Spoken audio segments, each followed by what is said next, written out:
Christiana Figueres, it's a great honour to interview you for my book. Thank you for having me in your home in London, your new home. Yes, my soon-to-be home, my being yet made my home.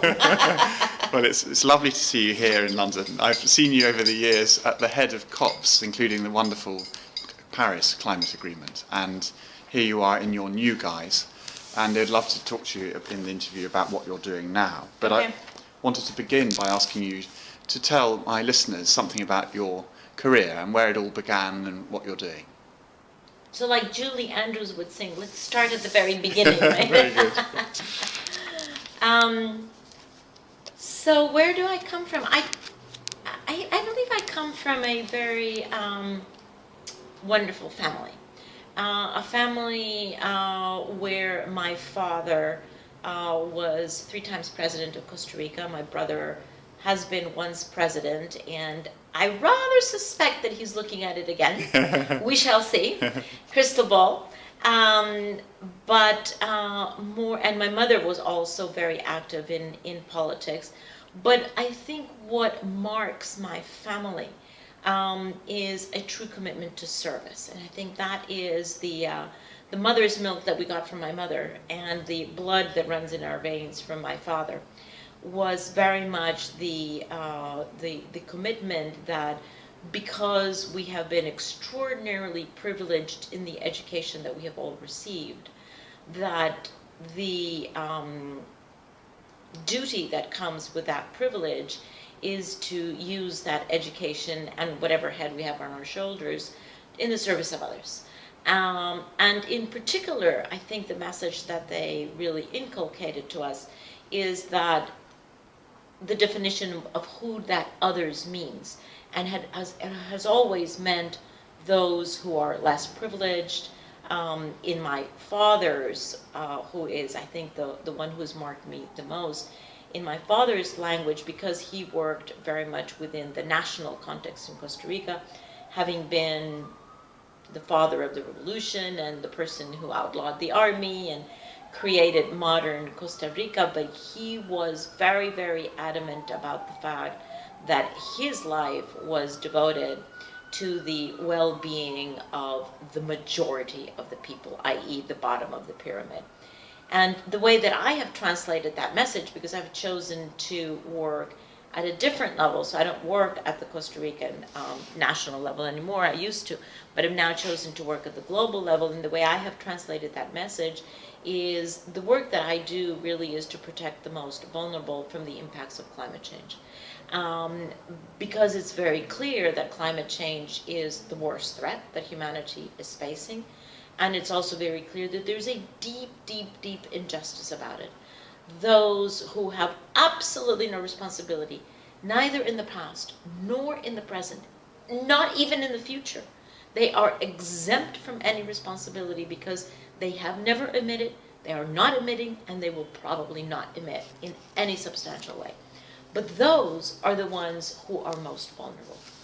And those are the ones who are most impacted. And, I think what we just saw in Haiti a few months ago is a very vivid example. That entire island is the one and only least developed country in Latin America, has been hit constantly by all kinds of disasters, national, political, and natural.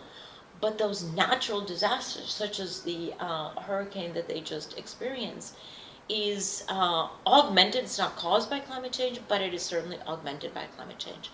And with respect to climate change, they have absolutely no responsibility in the past, present, or future.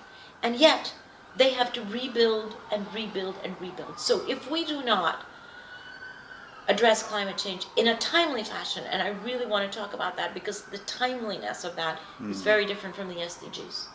But if we do not address climate change in a timely fashion, the most vulnerable populations of every country are going to be condemned to rebuilding constantly every part of the basic infrastructure that will be destroyed by severe events.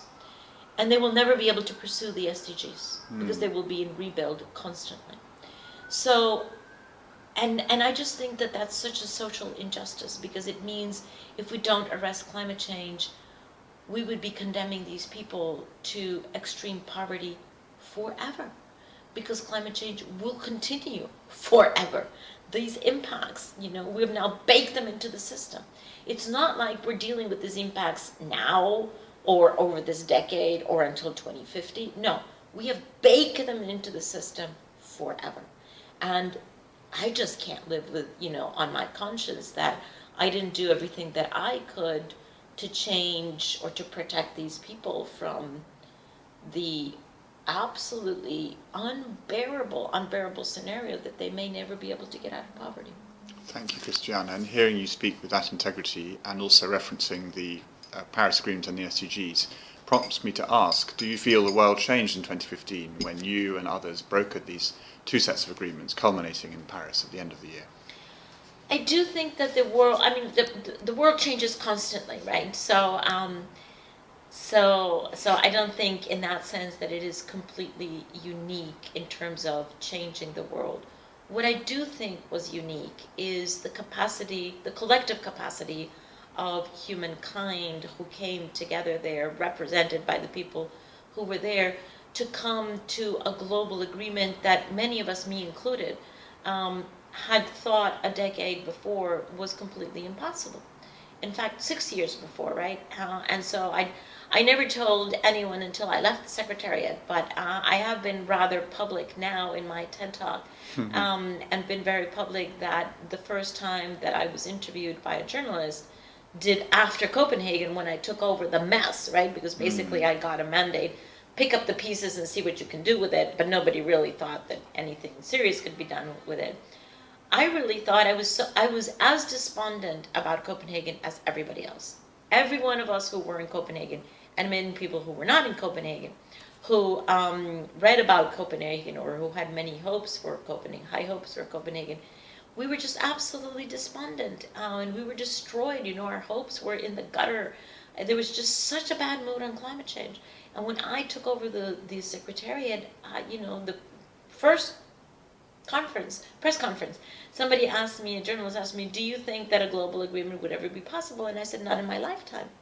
Because that represented the feeling that we all shared. I don't think I was the only one that answered that. I think everybody would have answered exactly in the same way. What was fascinating for me is that as I uttered that sentence, that was the wake-up call for me, because it made me question my answer. Was that the answer that I could live with? It was the answer that I was experiencing, but was that an answer that I could live with? And definitely not. I could not live with that reality. And I knew that I had to change that reality, if you will. So over 6 years, we did, an extraordinary amount of work. Thousands and thousands of people worked on that. But yes, I think that 2015 was unique in that it took a global process that was completely destroyed and proved that you can reconstruct. And you can reconstruct trust, and you can reconstruct a logic that is very different from the one that you had. And you can reconstruct a pathway forward, and you can reconstruct hope. And I think, that we have to do that constantly. You can't sort of work for 6 years and then reconstruct hope every 6 years. Honestly, we have to reconstruct hope every single day, right? Because every day there's something that happens that gives you evidence, negative evidence about yourself or about, your neighbor or mankind in general, or a country that has just come out of election cycle or whatever. And you can't give in to that, right? I just have this really innate feeling that we're all here collectively to improve the planet, not to destroy it. We're here to improve it, and we're certainly here to improve the fate of mankind. And as a collective effort, I think if you take the collective average, we have definitely improved, right? We have much less child mortality. We have much less We have much better poverty levels, improved poverty levels. We have better health levels. We have better female health levels. We have better female participation. None of this where it should be, but certainly better. And we are on a path. You have to see this in a long-term trajectory. Are we on a path toward improving ourselves as a society and improving what we do here on the planet? I think we are. But we have to distinguish between, and now that, I live on a tidal river, which is the first time I live on a tidal river, you have to distinguish between the high tide and the low tide, which goes up and down, and the flow of the river. Those are two different things. Every day, you have low tides and you have high tides, but the flow of the river is always the same. The current always flows in the same direction. And if you get despondent because you happen to look right now at the river, at low tide, and you go, this is absolutely dreadful. And you do have evidences of low tides, right? In your life, in your personal life, in your professional life, in your political life, whatever. You do have evidence of that. But you also have evidence of high tides. And you must make an effort to see the direction of the current. And I am very, very trusting that the current is moving in the right direction despite the low tides. Very clear. Wonderful metaphor, particularly as we look at the Thames outside your window. You were at the heart of the Paris Agreement, Christiana, and I wanted to ask for an insider's account. We who were involved to some degree were amazed by the outcome, but you were at the heart of it. What was it like, and what happened? Why was it a success? I think it was a success for many reasons, many of which did not have to do with the 2 weeks. And I think, those perhaps on the outside look at those 2 weeks and go, how did that miracle happen? Well, it was a prepared miracle. It was prepared for a long time. Now, and I do, think that many stars aligned. Some stars aligned themselves, and other stars we invited to align, and some of them we had to nudge. But some stars that aligned themselves and that were absolutely, so let's compare where we were in 2009 and where we were in 2015. In that space of time, the cost of renewable energy technology came down 80%, which means that the technical solution for climate change was so much more possible in 2015 than it was in 2009. And the technical solution is a huge part. It's not just the policy, it's not just the politics, it's not just, because the technology determines the economics of it. Is it economically feasible? And I think it's fair to say that a global agreement in 2009 would have been politically beneficial, but was economically questionable, because the cost of renewable energy was still so high that it really, you would not have been able to install solar or wind at a competitive level against fossil fuels. So to force countries to move into an economically questionable situation doesn't make any sense. Whereas in 2015, there was extraordinary evidence for the fact that we already had 40 jurisdictions in which renewable energy was cost competitive, and in fact sometimes even cheaper than fossil fuels. So technology had a huge part to do with it. The other part that was very, very important is that the science continued to evolve. And we had much better evidence, both of the causes but also of the impacts. Painfully, not just the science, but the impacts continued to evolve. And you had many more countries that had been, in the space of those 6 years, negatively impacted and had really raised their awareness about the fact that they also were in the same planet, and that climate change knows no passport, no boundaries, and that there's nobody exempted from it. So that was painful, but was helpful in the sense that there was a more shared experience. in addition to the advance of science.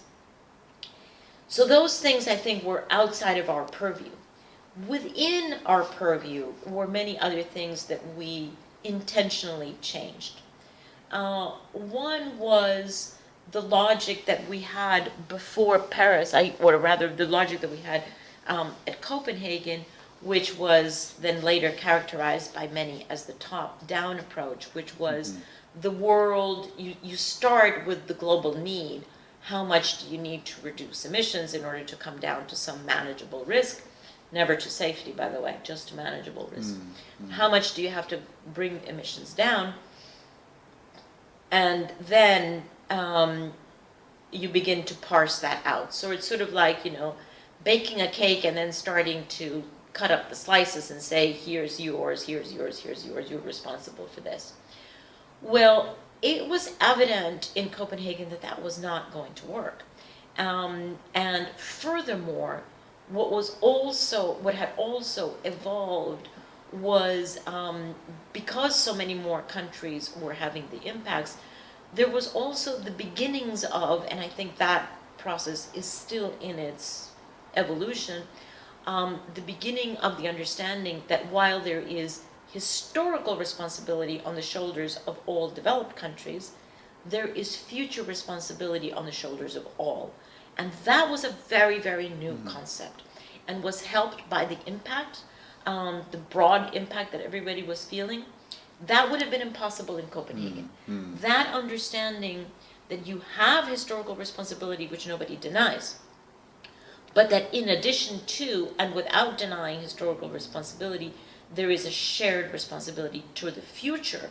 That was also a very intentional paradigm shift that we really injected into the conversation throughout 6 years, because it was clear that we would not be able to reach an agreement only among industrialized nations. For one thing, because it would be politically impossible, but also because it wouldn't solve the problem, because future emissions are coming from the global south. So it was clear, that the agreement that we would have to rebuild and reconstruct was more complex because it had to involve everyone, but that it would have a better impact. So moving from only historical responsibility to historical responsibility plus a shared future and differentiated responsibility was a huge paradigm shift that really needed 6 years to evolve. And hand in hand with that, then came the understanding that this couldn't be a top-down, that this had to be actually a bottom-up. Why?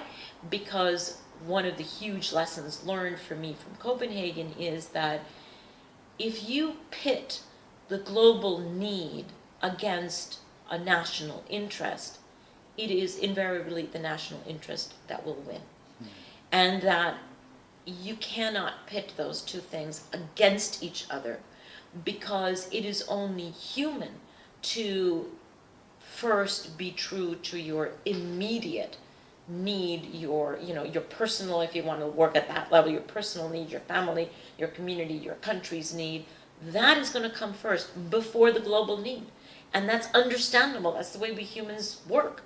And so it was a mistake in Copenhagen to pit those two things against each other. So we changed that. That was another paradigm shift, to begin to understand, look, yes, we have a global need, but can we address the global need through the pursuit of national interest without pitting them against each other, but rather seeing one as the pathway toward the other?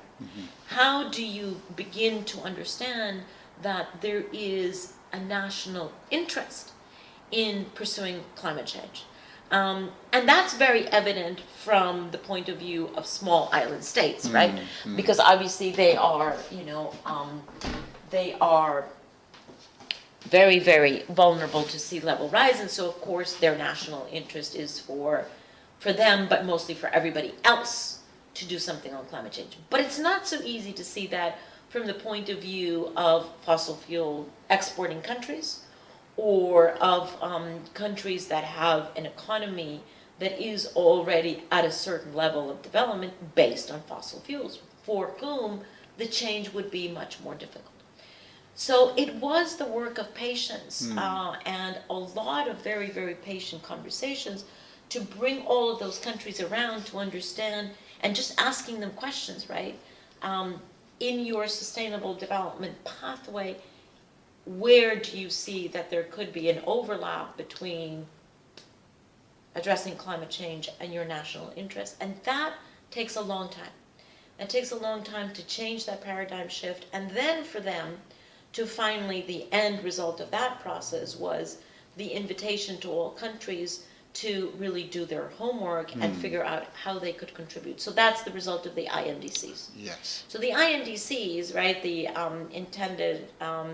nationally intended contributions are the result of that change of paradigm, where every country did their own analysis from their technical, political, economic, reality to identify how could they contribute to the global effort, but through their national interests. And that was dramatically different than Copenhagen. So I think that all of these shifts, and then the third, I think that I would add to that, was how do you then pursue a common purpose with a diversity of approaches? Because it was very clear, A, that we couldn't have just industrialized countries are in, developing countries are out, which is the sort of bifurcated approach that you have in the Kyoto Protocol, and that we would have had in a Copenhagen Accord had that gone forward. You couldn't have the bifurcated approach, but it was also clear that there is an extraordinary amount of differences in all of the economies. Every economy is at a different level, and every country has a different set of natural resources. So the reality of every country is unique, and you can't put any country into a straitjacket and expect them to contribute in the same way or at the same speed or at the same scale. So how do you form the unity of purpose, the commonality of purpose, which is decarbonizing, but with a diversity of approaches? And how does that then get put into a framework that is that has environmental integrity? Because it was very clear that the moment that you open up for this diversity of approaches, where everybody contributes at a different pace, different scale, different measures, et cetera, the sum total of that, and we knew that from the beginning, the sum total of that would not meet the global need. It walks in the direction, right? It sets the path, but it does not meet the under 2 degree need. So then we had to think about how do we close that gap. And that's why in the end, and that was the most difficult part in Paris, after all of these pieces had fallen into place, the most difficult thing, and the one that we only landed 24 hours before we finished, was what we call the long-term goal, which is Article 2 of the Paris Agreement, which is the agreement that we will keep temperature rise from going, keep it well below 2 degrees, and in fact even aspire to 1.5, and that we will be at the balance, because the only way to do that temperature management is to reestablish a ecosystem balance that we used to have, that we lost, which is not to emit more greenhouse gases than the planet can naturally absorb. And that is what many people call the zero net, or net zero, or carbon neutrality, or climate neutrality, whatever you want to call it. But it's basically the equation that what gets emitted is not more than what gets absorbed, and that we will be there by the second half of the century. And that is the final destination that gives the Paris Agreement integrity, because it acknowledges that all of the current efforts are insufficient, but it establishes a final destination which addresses climate change in an effective way, and puts in a path of a 5-year review toward that ultimate destination. So it's not very different, from when you travel someplace. You leave, you have a point of departure, you have a path, a road, whatever, and you have a final destination, and that's the way you progress. You can't progress unless you have those three references. You have to know where do you start, you have to know how you're going to move, and you have to know where you end up. If we had only had one of those three pieces, which was the situation that we had in Copenhagen, we would not have been able to have a framework that will accompany us for several decades, and that is not fragile. Despite elections, okay? It's not a fragile framework, because of so much participation, and let me talk about that also, but also because it establishes a path over several decades, and one that is reasonable, one that countries can contribute to, and one that in the end was seen to be to their advantage. Very clear. Thank you, Christiana. So this will not be derailed by the US context and Mr. Trump. This will not be derailed by other forces. It's inexorable. I think it's the direction here of travel is irreversible. So I don't think it's going to be derailed for several reasons. Because most countries understand that it is in their interest, right? And thank heavens that we got that piece there. So it is in their interest, and most countries will continue to pursue, and we've seen immediate reactions to the US elections of 47 developing countries saying, well, actually, we're going to increase our ambition, we're going to 100% renewables. Amazing. And we've seen China say, no matter what the United States does, we're going toward an ecological civilization, and furthermore, we're going to help the world establish an ecological civilization, right? Good on them. So we will continue to see the movement.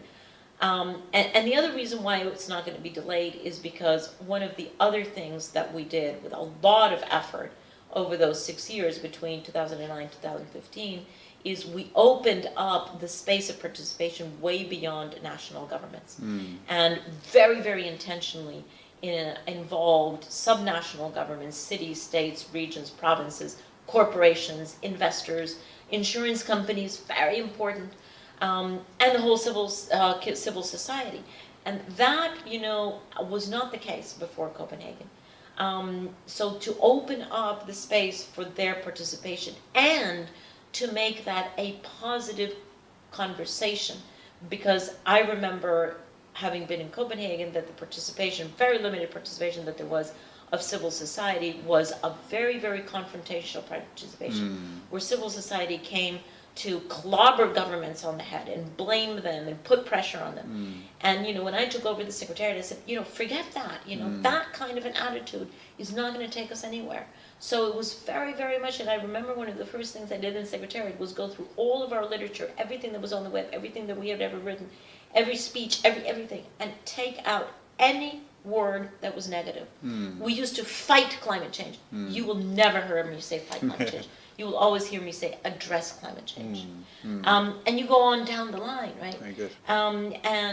And we turned everything to a positive, so that civil society was invited to support governments, to encourage, to provide them with analysis, to help them out, to provide, a basis with which they could work, not to blame them, and not to put them under pressure. So that whole space of what I call radical collaboration, right? And I think that is one of the main contributions of Paris, is that spirit of radical collaboration among everyone, which will continue to bear fruit. And of all of the meetings that I've had over the past month, that is what has really impressed me the most. That people have really, just pulled themselves up from the bootstraps and said, the collaboration that they build toward Paris is now going to be strengthened after Paris. And they will continue to work with each other. And this is not going to be derailed by one government, no matter what the size of the economy is. And people in the United States want to continue, right? So you have cities, you have states, you have civil society in the United States, because they know that it's good for them, so they will continue. Fantastic. And that brings me on to my next question, which is about what gives you hope. The book I'm trying to write is showcasing some of the best things that are happening around the world. Are there any particular case studies, stories that inspire you? What are you doing now as well? Well, what gives me hope is precisely, that no matter what happens out there, and no matter what we read in the news, and no matter what events, there is just, for me, because and everybody sees the reality they choose, right? So I choose to see the good news and the goodness in humanity. But there's just an extraordinary momentum and groundswell of what I call collective consciousness, and willingness to work on the toughest issue that we've ever faced. And it's really fantastic because we've never done this, right? We have never addressed climate change. But that is not stopping people from, waking up at 3 o'clock in the morning and go, I wonder if we could do the following. And then they call each other and they go, what do you think about this? What do you think? So there is creative thinking going on, and there is, a real commitment to really understand that we can't pass this on to our children, that we have to address this now, and we have to do it in a timely fashion. And so that's what gives me hope, all of these fantastic people. And I don't know how many people I've spoken to since Paris, but even in the past month, who are just absolutely undissuaded, right? They're just going, with what I call stubborn optimism, which is, I think is so fantastic, because you have to be stubborn about it, right? You have to be stubborn, because otherwise it gets waylaid with other information. So what am I doing now? So having delivered the Paris Agreement with one little mission in life. For which many thanks from us all. So now I have another mission, and I call it Mission 2020. And if there's one thing that I regret about the Paris Agreement, there's only one piece that I regret about that text, and that is that it does not convey a sense of urgency. And that is very important, because contrary to all the other SDGs, there is a physical alarm clock inbuilt into climate change.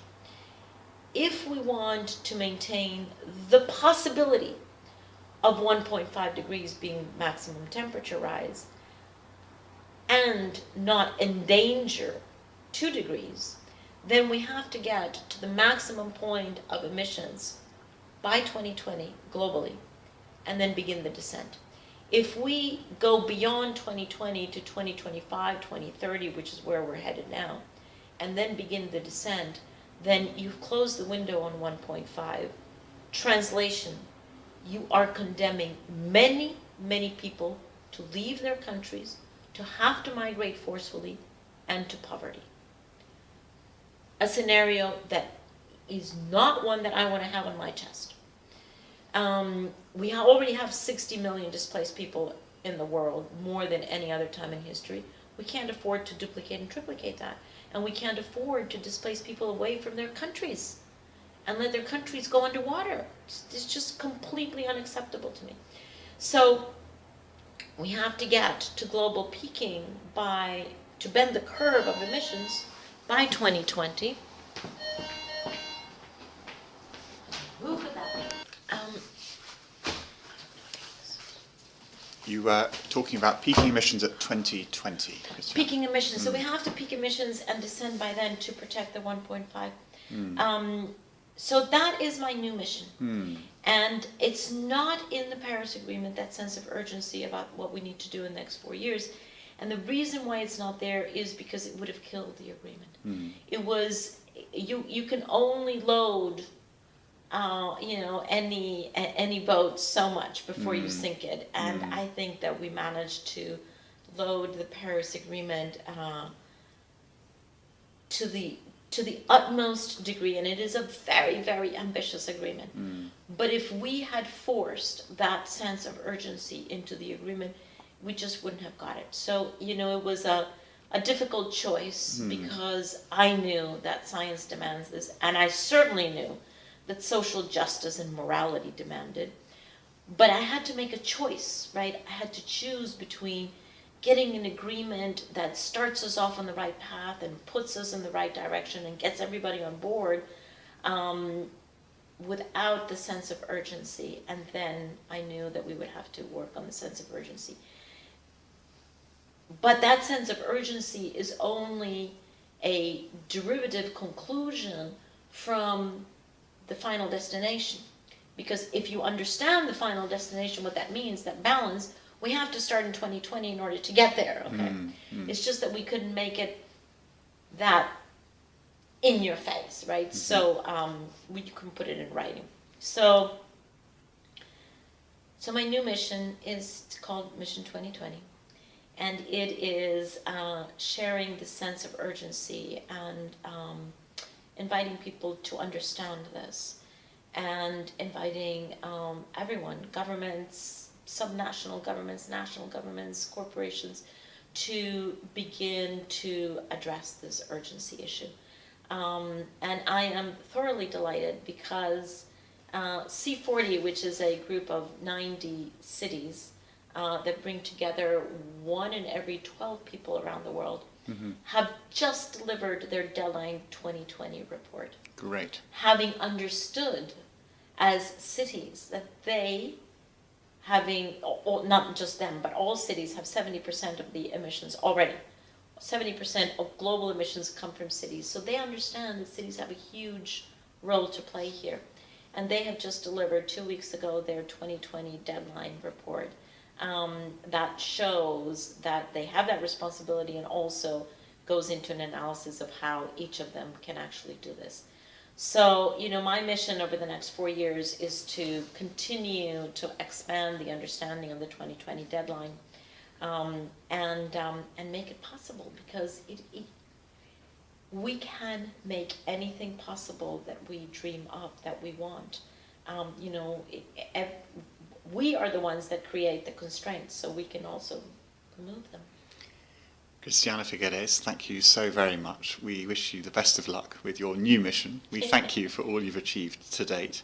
And it's fantastic to see you in London and to be here. So you'll be working here predominantly, or travelling a lot? I will be living here in this wonderful city. And I'll be traveling to wherever I need to go to, bring the 2020 message. Fantastic. And reflecting on the Thames as it's from your window. Thank you so very much indeed.